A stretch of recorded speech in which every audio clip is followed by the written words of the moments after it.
मैं ट्विशा शर्मा के सारे प्रकरण में, सारे घटनाक्रम में, जिस प्रकार से सीसीटीवी की फुटेज आई, जिस प्रकार से गिरिबाला सिंह जो उनकी सासू माँ हैं, जो रिटायर्ड जज हैं, वो अपने स्टेटमेंट्स दे रही हैं लगातार, मैं जब उनको देखती हूँ तो सचमुच बड़ा दुर्भाग्य महसूस करती हूँ कि एक बच्ची जो अब इस दुनिया में जीवित भी नहीं है, आप उसके विषय में क्या क्या बोल रही हैं।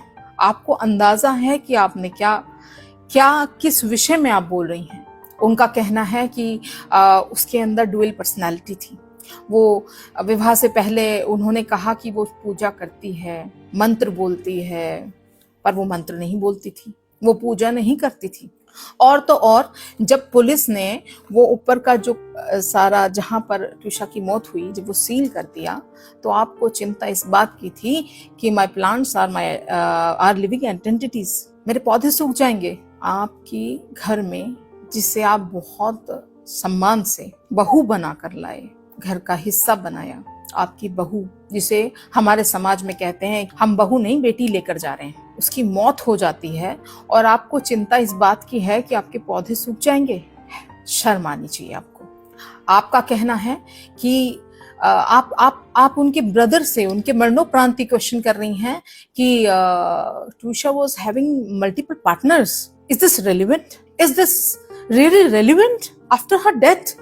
और either you were asking कि still शादी के बाद भी, if you're having that sort of relationships in the past, will you be continuing them in the future? She was not comfortable with the baby. It is her body and you're asking how can she abort?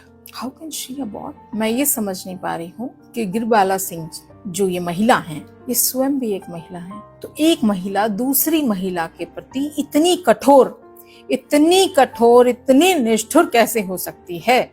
और 12 दिनों तक उस बच्ची की dead body mortuary में रखी रही, और जब उसके पेरेंट्स ने उसका अंतिम संस्कार किया, तो क्या उस पक्ष की तरफ से, अगर वो कहते हैं कि उन्होंने कुछ नहीं किया, क्या उस पक्ष की तरफ से उसको आखिरी श्रद्धांजलि देने किसी को नहीं आना चाहिए था?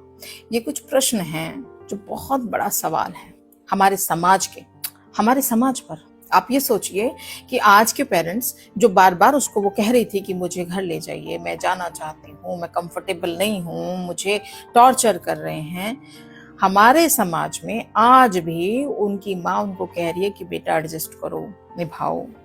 तो गलती तो माँ की भी है। बट समस्या क्या है?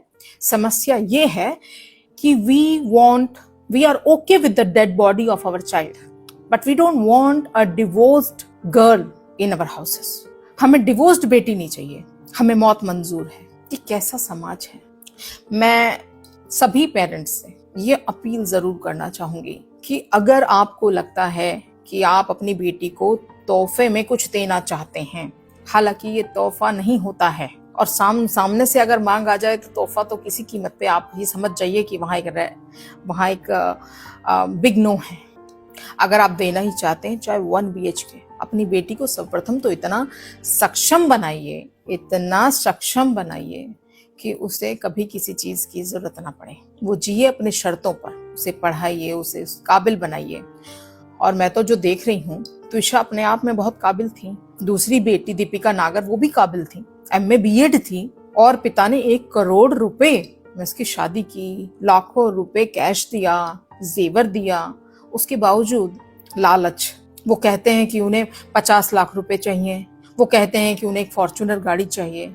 यानी सोच के देखिए कि दीपिका नागर की जो जान है वो एक फॉर्च्यूनर गाड़ी से भी वो कितनी सस्ती है, कि एक फॉर्च्यूनर के लिए उसको इतनी बेरहमी से, multiple injuries were there on her body, multiple, इतनी injuries, she did not have an single drop of blood in her body, और उसको मारकर छत से फेंक दिया जाता है और कहा जाता है कि शी कमिटेड सुसाइड।